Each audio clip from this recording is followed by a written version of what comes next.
So welcome back to S group. मेरा नाम है आमिर और हाजिर हूँ अकाउंटिंग सीरीज की नई क्लास नया वीडियो लेकर। अगर आपने हमारी पिछली क्लास देखी है तो पिछली क्लास में मैंने आपको रिजेक्शन आउट की इंटीज को बताया था।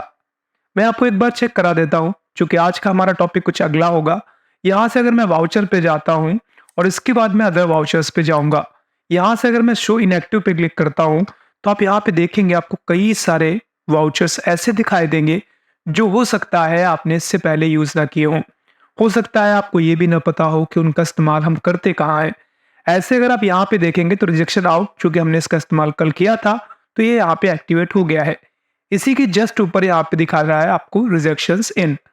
अब ये कैसे इस्तेमाल किया जाता है आज इस वीडियो में हम देखेंगे। सबसे पहले मैं आपको बता दूं क्या होता है रिजेक्शंस इन का मतलब।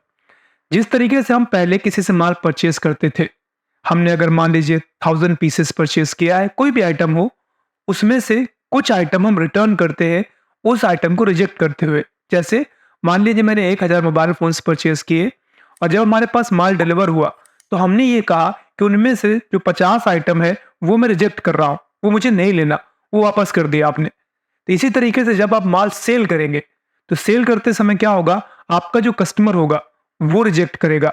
तो जब कस्टमर के पॉइंट ऑफ व्यू से अगर हम देखेंगे तो वो करेगा रिजेक्ट आउट, लेकिन आपके लिए क्या होगा, रिजेक्ट इन। क्यों? क्योंकि आपके पास वो माल वापस आ रहा है। इन मतलब वापस आना या आना और आउट मतलब जाना।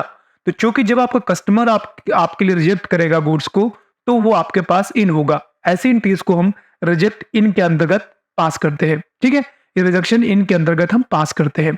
तो उसके लिए पहले जरूरी हो जाता है कि आपको कोई माल बेचना होगा, क्योंकि जब तक आप बेचेंगे नहीं तब तक आपके पास रिजेक्शन इन कहां से होगा। तो चलिए मैं यहाँ पे क्या करता हूँ, सबसे पहले यहाँ से मैं सेल पे आता हूँ।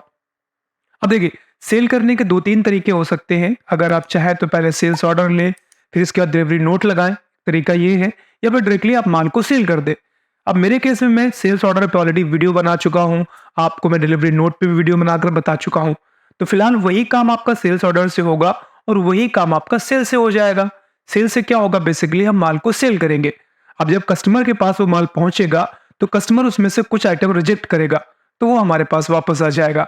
चलिए मैं आपको दिखाता हूं।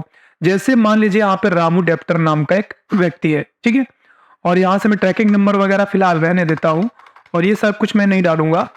अब यहाँ से एक चीज देख लीजिएगा, उत्तर प्रदेश का ये डेटा है, जो ट्रांजैक्शन हम कर रहे हैं उत्तर प्रदेश के लिए है। ठीक है, तो इसका मतलब क्या होगा, सी और एस जीएसटी कैलकुलेट होगा यहाँ पे।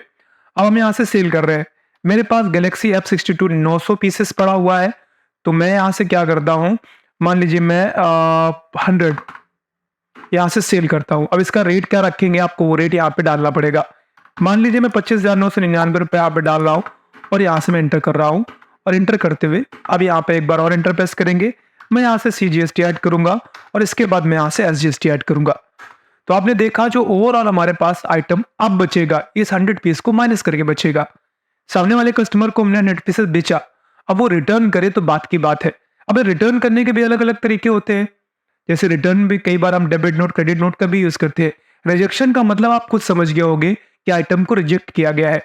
अब मैं मान लीजिए यहाँ पे कंट्रोल ए करके सेव करा देता हूँ और यहाँ से मैं अन कर देता हूँ। अब अगर हम जाकर स्टॉक समरी में देखें तो हमारे पास स्टॉक कितना दिखाएगा, पहले हम वो देखते हैं। अब हमारे पास स्टॉक टोटल दिखा रहा है 800। क्यों?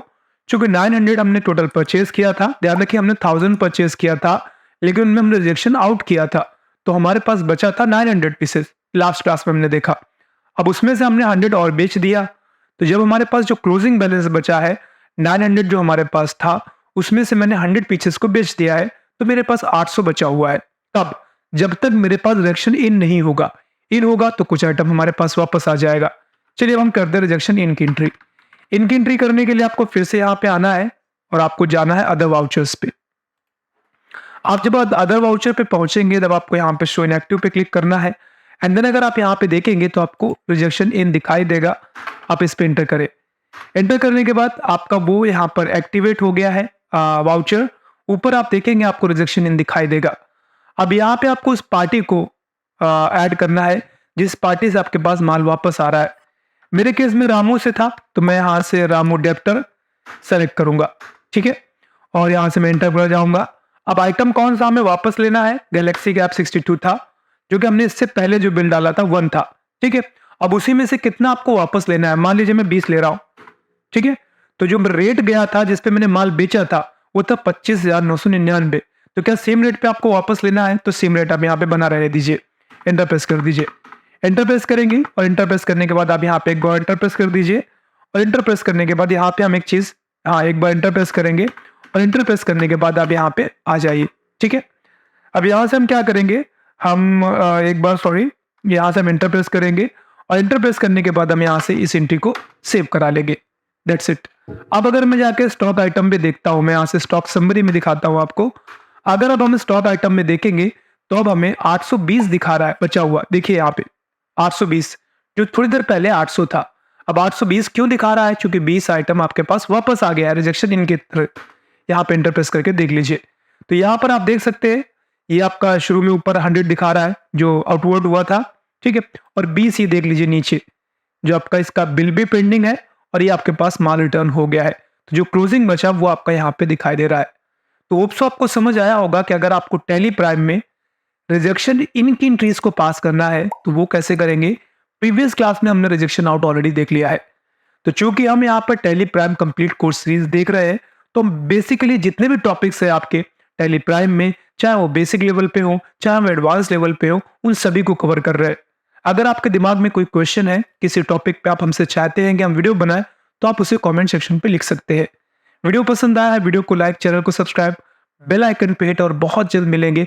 तब तक अपना ख्याल रखिए, अकाउंटिंग सीखते रहिए। Bye bye, take care.